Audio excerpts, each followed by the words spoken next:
sobat, jumpa lagi melanjutkan kisah Ogo Sosro dan Sapu Intem untuk sobat semua. Kali ini dalam episode Wonomerto menyadarkan rakyat Banyu Biru. Selamat menikmati. Salam budaya.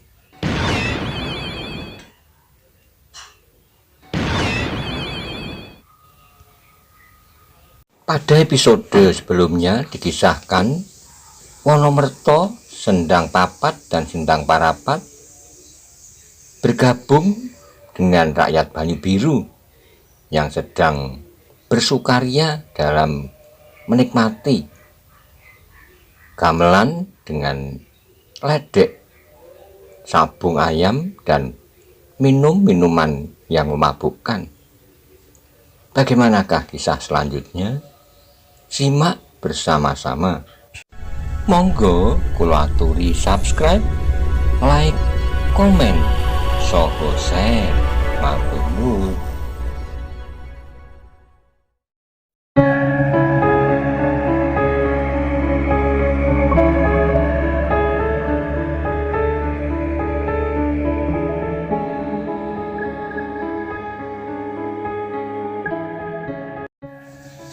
Tak satu suara pun yang terdengar sehingga Wonomerto berkata terus, "Jadi bagaimana? Atau kita memang menghendaki hal-hal seperti ini berlangsung terus? Kita biarkan masjid-masjid, banjar-banjar desa, dan balai-balai menjadi sarang laba-laba dan runtuh sedikit demi sedikit seperti keruntuhan akal kita. Bagus, bagus. Demikian agaknya yang kalian kehendaki. Mari anak-anakku, marilah kita berpikir tentang diri kita sendiri. Tidak perlu tentang tanah pusaka kita yang tercinta. Karena itulah maka aku sependapat dengan kalian. Menyabung ayam di siang hari, judi, tuak, dan tayub di malam hari seperti sekarang ini." Wonomerto berhenti untuk menelan ludahnya. Wajahnya telah basah oleh peluh yang mengalir dari keningnya. Kata-katanya seakan-akan menghujam ke dalam dada orang-orang Banyu Biru yang berdiri tegak berhimpit-himpitan di sekitarnya. Ketika tak seorang pun menjawab, ia meneruskan lagi, "Dan sekarang semua itu ada pada kita. Menyabung ayam, judi, perempuan, dan apalagi." Kata-kata itu tajamnya seperti sembilu. Mereka yang semula terseret oleh arus kebencian kepada orang tua itu sekali lagi menundukkan wajah mereka. Mereka menjadi sangat malu kepada diri sendiri. Seterusnya Wonomerto berkata, "Nah, sekarang kalian boleh memilih, tenggelam dalam lumpur kemaksiatan atau tegak kembali lewat jalan kebenaran. Atau kita menunggu masanya kita menjadi hancur dengan sendirinya. Kemudian orang-orang dari golongan hitam akan menari-nari di atas bangkai kita bersama.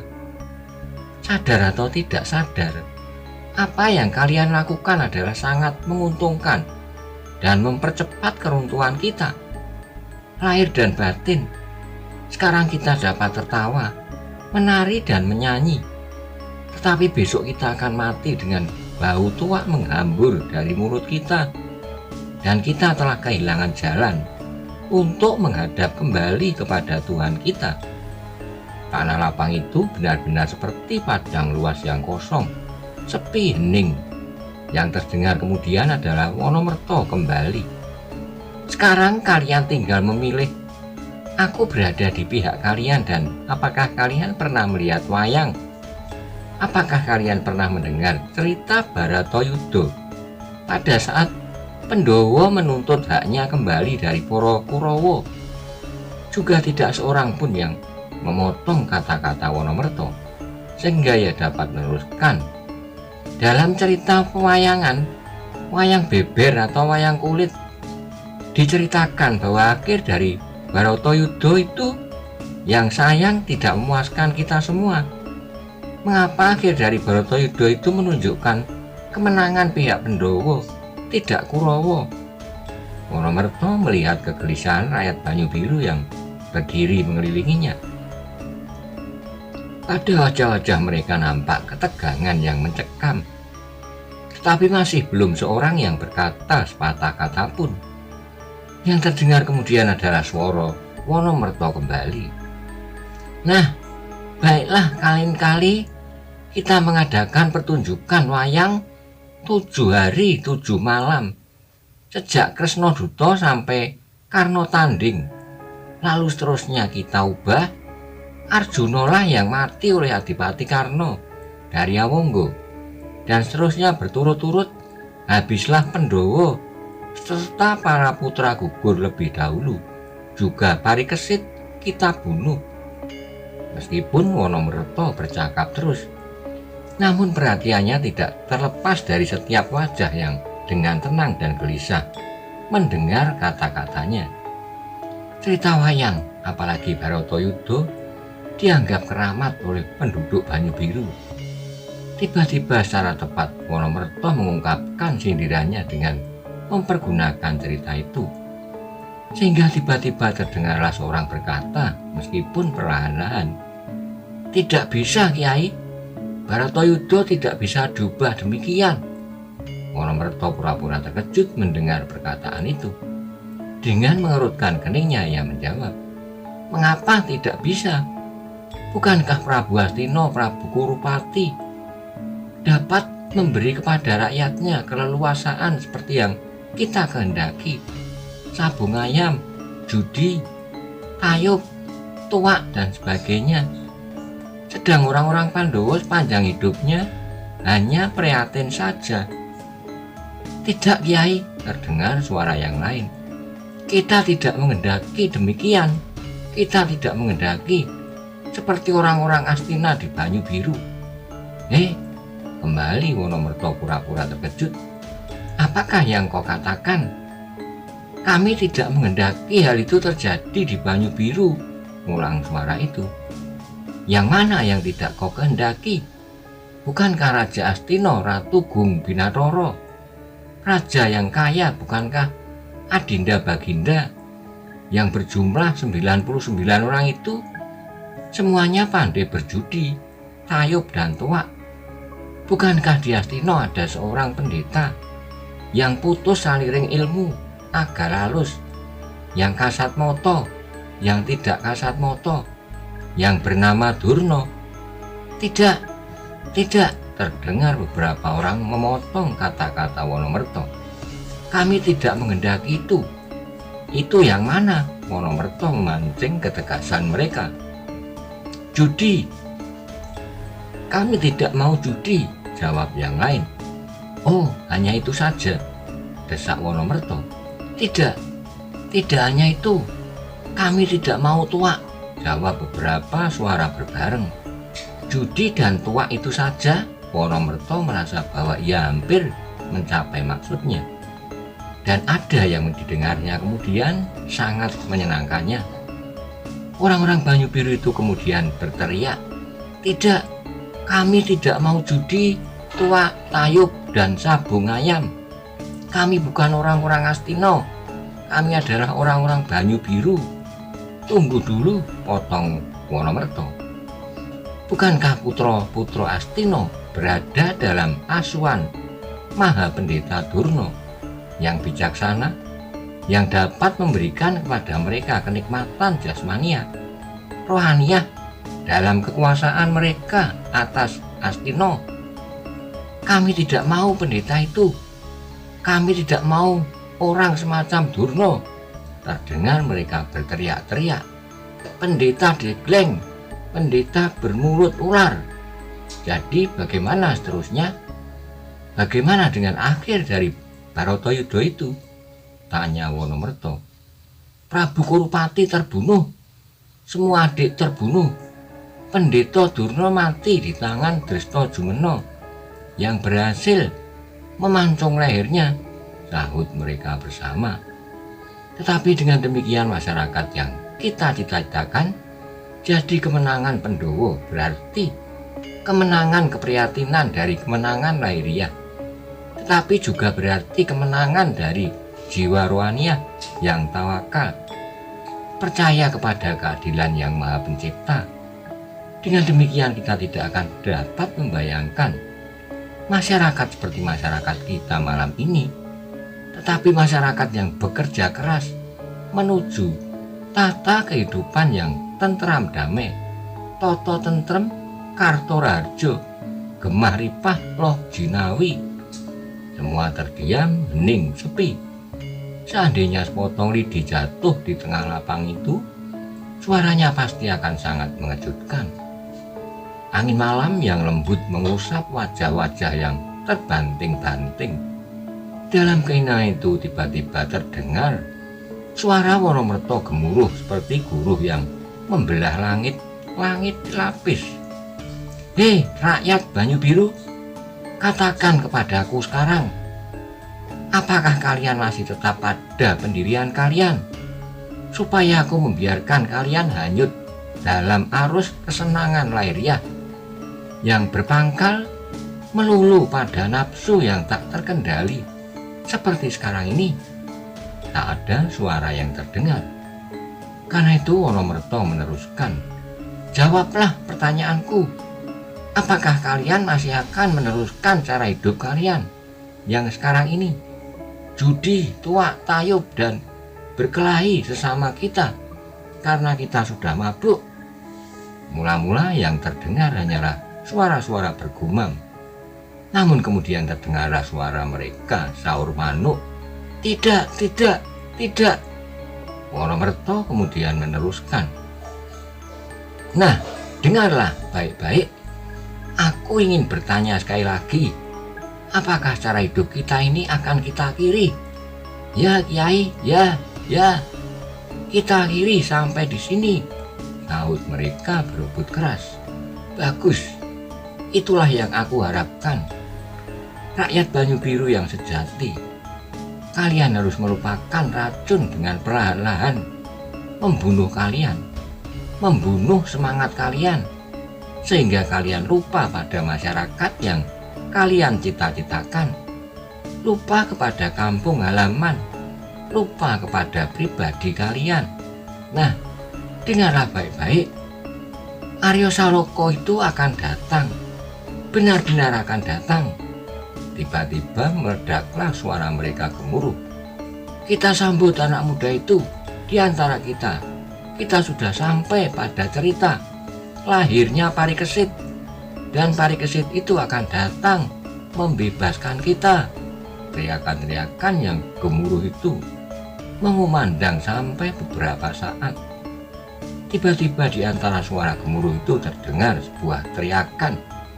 Belum, kita belum sampai ke sana. Kita masih harus menyelesaikan Barotayuda dahulu. Marilah kita tuntut hak kita, hak atas tanah dan kampung halaman sendiri, teriak yang lain. Dalam keriuhan itu terdengarlah suara Sontani menggelegak menggetarkan tanah lapang itu. Omong kosong semuanya. Apakah yang akan kalian tuntut? Tak seorang pun merasa kehilangan hak atas tanah ini sekarang. Tiba-tiba suara riuh itu mereda. Karena itu Sontani meneruskan, apakah yang hilang dari milik kalian? Tanah, sawah, halaman, dan rumah kalian. Bukankah barang-barang itu masih tetap di tanganmu? Dan bukankah tak ada seorang pun yang merampasnya? Suara riuh itu kini menjadi diam. Memang mereka yang berdiri di tanah lapang itu masih memiliki tanah mereka, sawah mereka, dan rumah mereka. Tetapi kemudian terdengarlah suara Wonomerto tenang. Kau benar Sontani, tetapi aku dan kalian harus membayar upeti lebih dari 2 kali lipat dari upeti yang harus kalian bayar seperti dahulu. Benar, kembali mereka berteriak-teriak. Muka Sontani menjadi merah padam. Ia merasa terdesak, tetapi ia tidak akan membiarkan keributan itu terjadi. Kalau rakyat Banyu Biru itu menerima Aryo Saloko, belum pasti ia akan tetap menjabat pangkatnya yang sekarang. Ia tidak peduli apakah dengan demikian ia berkhianat atau tidak. Yang penting ia menjadi kepala pedukuhan Lemah Abang. Karena itu Sontani harus berusaha keras untuk melawan Wonomerto. Upeti adalah kewajiban setiap tanah perdikan untuk membiayai tanahnya. Kalau peti tanah ini terpaksa berlipat dua, itu adalah karena kebutuhan kami pun meningkat pula, katanya. Wonomerto tersenyum jawabnya. Apakah yang pernah dihasilkan oleh peti itu? Adakah kau dapat membangun rumah-rumah pendidikan, banjar-banjar desa? Bukankah selama ini tak satu pun rumah baru berdiri di Banyu Biru? Yang sudah ada pun tak terpelihara lagi. Bahkan tempat-tempat ibadah pun tidak ada. Dan bukankah peti itu mengalir ke Pamingit? Benar, benar. Teriakan itu semakin mengumandang. Sontani tidak dapat mengendalikan diri lagi. Ia melompat menembus lingkaran manusia yang berdiri di sekeliling Wonomerto sambil berteriak, "Persetan dengan sorahmu! Kau hanya akan mengaco saja di sini. Pergi atau aku tangkap engkau." Wonomerto masih tegak di tempatnya seperti tugu. Dengan masih tenang tadi ia menjawab, "Jangan marah, Sontani. Bukankah aku tidak berbuat apa-apa? Bukankah semula aku pun telah mengatakan semuanya itu?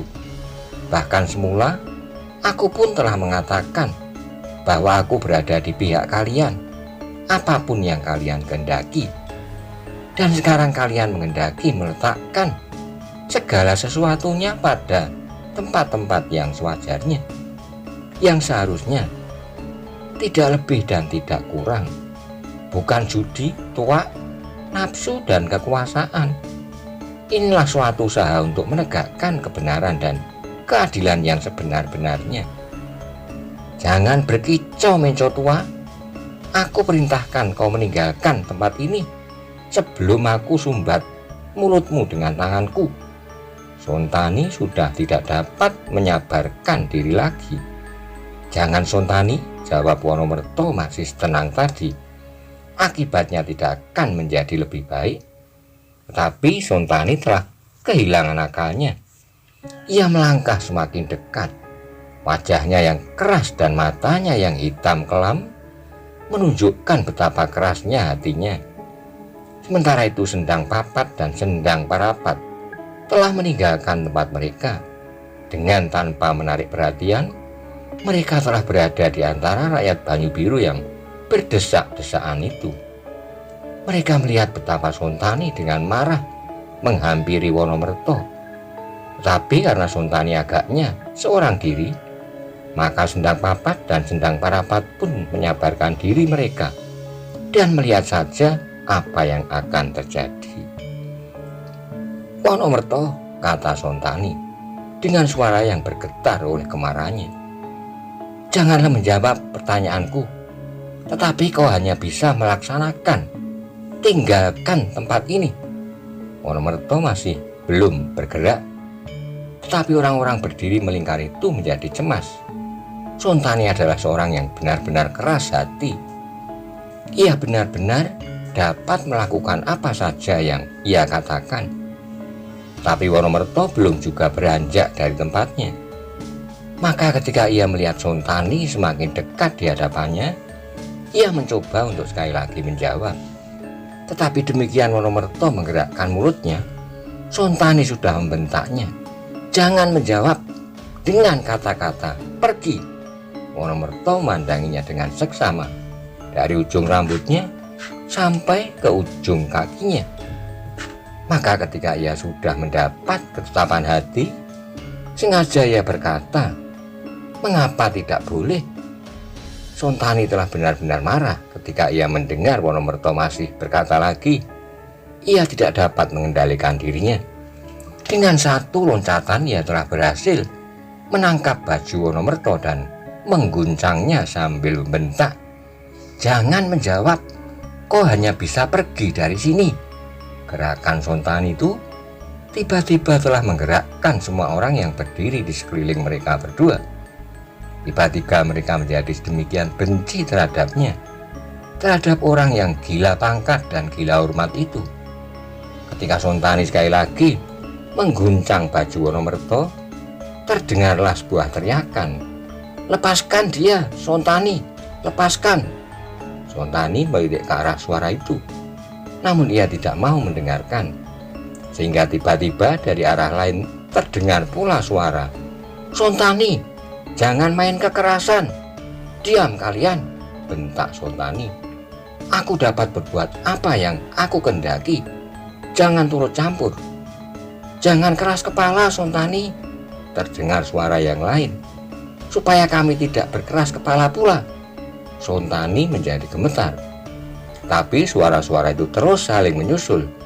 "Lepaskan dia, lepaskan dia, atau kami harus melepaskannya." Disusul pula dengan suara-suara yang mulai bernada kemarahan. "Pergi kau Sontani, pergi kau, atau kami harus memaksa." Tapi di antara teriakan itu terdengar pula jerit pengikut-pengikut Sontani, "Hantam dia, hantam kambing tua itu." Sontani melihat pengikut-pengikutnya. Dengan demikian ia menjadi semakin sombong. Sekali lagi ia mengguncang-guncangkan baju Wonomerto itu sambil menggeram, "Babi tua, jangan banyak tingkah." Pada saat itulah maka keadaan hampir tak dapat dikuasai lagi.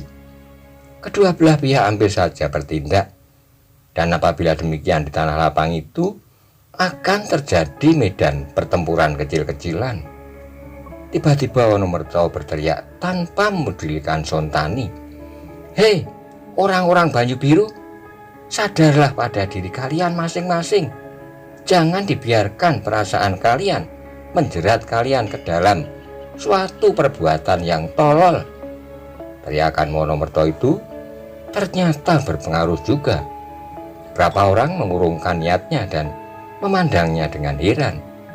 Sementara itu orang tua yang telah dipenuhi oleh pengalaman dalam pemerintahan dan pengendalian terhadap orang-orang Banyu Biru itu memandang Sontani langsung ke dalam matanya. Mata yang memancarkan kemarahan, ketawaan dan nafsu yang tak habis-habisnya. Ketika Sontani melihat mata orang tua itu, ia terkejut. Seolah-olah dari dalam mata itu memancarkan pengaruh yang aneh. Sehingga tiba-tiba Sontani membuang matanya ke arah orang-orang Banyu Biru yang berdiri dengan tenang, namun masing-masing telah bersiap untuk memukul dan berkelahi. "Lepaskan Sontani," kata Wonomerto lirih. Lirih saja. Tetapi bagi Sontani terdengar seperti guruh yang meledak di atas kepalanya. Ia mencoba untuk melawan pengaruh kata-kata itu dengan menggenggam baju itu lebih erat dan mencoba menarik Wonomerto ke dadanya. Namun Wonomerto itu menjadi seperti tugu yang tegak dan tak tergerakkan. Bahkan sekali lagi ia berkata lirih, "Lepaskan Sontani, lepaskan." Tangan Sontani bergetar. Tanpa sadarnya tiba-tiba ia melepaskan tangannya perlahan-lahan. Ia tidak dapat melawan pengaruh Perbowo orang tua yang dahulu sangat dihormatinya itu. Tetapi demikian tangannya terlepas, demikian ia sadar bahwa bahu lemah abang akan lepas dari tangannya apabila Aryo Saloka benar-benar akan datang. Karena itu terdorong pula oleh kesombongannya serta untuk menutupi kelemahannya, ia berteriak, "Aku lepaskan kau kelinci tua, tetapi pergilah dari sini." Wonomerto tidak mendengarkan lagi kata-kata itu, tetapi ia berkata kepada orang-orang Banyu Biru, "Apa yang kalian lakukan? Aku tidak akan berkelahi satu sama lain." Mereka yang membenarkan kata-kata sebagian besar dari kalian melawan mereka yang berpihak kepada Sontani. Mengapa kalian? Bukankah kalian sama-sama orang Banyu Biru? Aku berterima kasih kepada kalian yang berusaha untuk menyelamatkan aku. Aku tahu itu dan aku berbangga pula melihat pengikut-pengikut Sontani yang berani, meskipun jumlah mereka tidak sebanyak yang lain. Tetapi aku sedih melihat pertentangan kalian. Aku sedih melihat kalian akan bertempur satu sama lain, sesama orang Banyu Biru. Keadaan menjadi hening, tetapi orang-orang yang mendengar kata-kata itu menjadi bingung. Mereka sama sekali tidak tahu maksud perkataan itu. Bagaimanakah seharusnya mereka berbuat? Bukankah mereka harus merebut hak atas tanah ini? Tetapi mereka tidak boleh berbuat apa-apa. Wonomerto melihat keraguan-keraguan itu, karena itu ia menjelaskan, "Anak-anakku, jangan berbuat sendiri-sendiri. Hal itu sama sekali tidak akan menguntungkan, tidak bagiku dan tidak pula bagi Sontani. Yang harus kalian lakukan hanyalah menempa tekad untuk menyebarluaskan berita itu. Kalian hanya akan menyambut kedatangannya 2-3 hari lagi di tanah ini dengan tombak Kyai Bancak di tangannya. Pembicaraan seterusnya biarlah dilakukan oleh yang berhak membicarakannya, yaitu Aryo Saloko, dan yang mengembaninya yaitu Maiso Jenar. Selebihnya tunggu perintahnya." Wonomerto masih melihat keheranan terbayang di wajah mereka. Keheranan seperti yang terbayang di wajah-wajah Laskar Banyu Biru di Gedhong Songo ketika mendengar keputusan Maiso Jenar bahwa mereka masih harus menunggu. Tetapi di samping itu Wonomerto merasa berbangga bahwa ia dapat langsung berbicara dengan mereka dan memberikan kepada mereka jalan lurus yang harus mereka tempuh. Meskipun ia yakin bahwa apa yang sudah dicapainya itu tidak boleh terlepas lagi. Tetapi sementara itu Sontani menjadi bermata gelap. Ia tidak dapat mendengar otaknya dan dapat menahannya. Karena itu dengan suara yang gemuruh ia berkata, "Wonomerto, baiklah kalau kau tidak mau pergi, dan baiklah kalau kau masih akan berteriak-teriak terus. Karena aku sudah cukup memberi engkau kesempatan. Aku sekarang terpaksa bertindak terhadapmu, menyumbat mulutmu." Wonomerto melihat mata Sontani telah menyala-nyala. Ia tidak mungkin lagi menghindari bentrokan dengannya. Tetapi ia tidak mau orang-orang Banyu Biru terlibat ke dalam bentrokan itu. Orang-orang yang sebenarnya tidak banyak menentukan penyelesaian masalah hanya karena diberkelahi sesamanya. Karena itu ia menjawab, "Baiklah Sontani, kau ingin aku diam, tapi aku ingin berbicara terus. Kita berlawanan kehendak. Karena itu terserah apa yang akan kau lakukan, dan biarlah aku juga mencoba untuk berbuat atas kehendakku. Tetapi satu hal yang akan aku katakan kepada orang-orang Banyu Biru dan termasuk pengikut-pengikutmu, tenaga mereka masih sangat diperlukan buat masa depan, buat ketentraman terakhir. Karena itu kalau ada perbedaan pendapat di antara engkau dan aku, janganlah menyangkut mereka." Sontani mendengar kata-kata itu. Ia sadar bahwa kata-kata itu berarti suatu tantangan, tanding seorang lawan seorang. Ia menjadi bergembira sebab ia pun tahu bahwa pengikutnya tidak sedemikian banyak berada di tanah lapang itu. Maka ia menjawab lantang, "Suatu kehormatan bagiku orang tua yang sombong. Dahulu aku mengagumimu, tetapi waktu itu aku adalah seekor anak ayam yang kagum melihat ayam jantan berkokok di atas pagar. Tetapi sekarang tidak akulah ayam jantan itu." Wonomerto menarik napas. Ia adalah seorang yang mempunyai cukup pengalaman. Ia adalah emban kepala daerah Perdikan ini sejak masa pemerintahan Ki Ageng Surodipoyono. Ia telah menjabatnya. Karena itu ia pun cukup tajam untuk menilai seseorang terhadap Sontani. Ia pun dapat menilai pula dengan tepat. Ia tidak lebih dari seorang yang besar kepala, sombong dan keras hati. "Kau benar," jawab Wonomerto. "Kau adalah ayam jantan itu.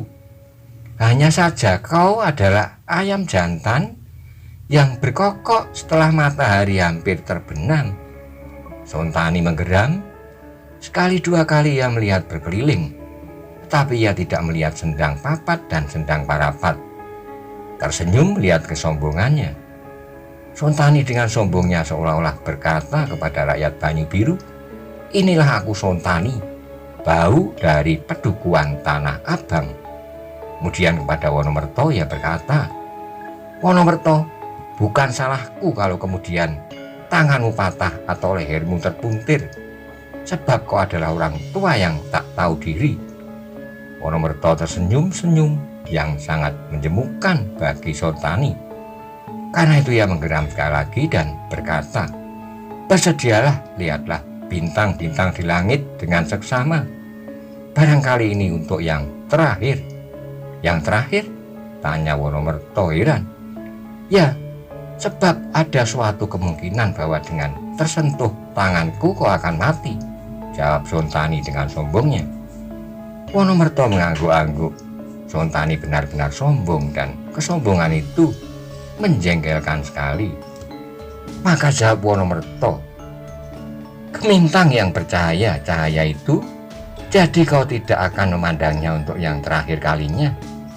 Tetapi kalau kau yang mati, mungkin karena pokalmu sendiri, kau akan berdiam menjadi ampas rawa pening." Hati Sontani menjadi semakin menyala dan tiba-tiba saja ia berteriak, "Jagalah mulutmu baik-baik, Wonomerto, sebab aku ingin sekali meremasmu." Wonomerto segera bersiaga dan dengan suatu lompatan yang cepat, Sontani mulai menerjang. Beberapa orangnya berdiri di sekitarnya berdesakan mundur.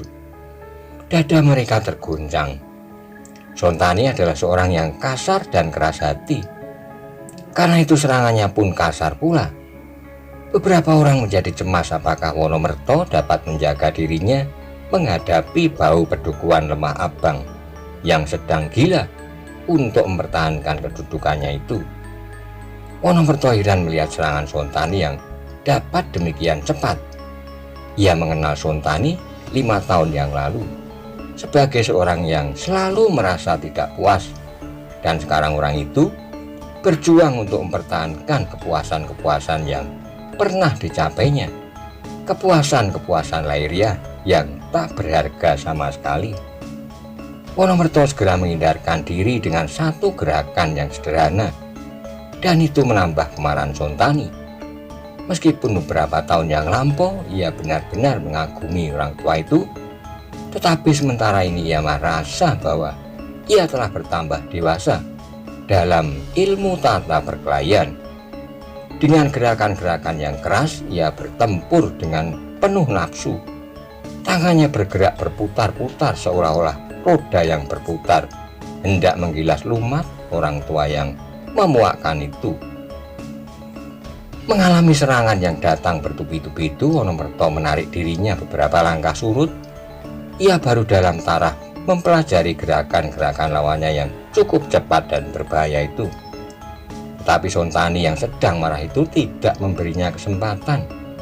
Sebagai seekor harimau yang gila, ia melompat, menerkam, menghantam bertubi-tubi.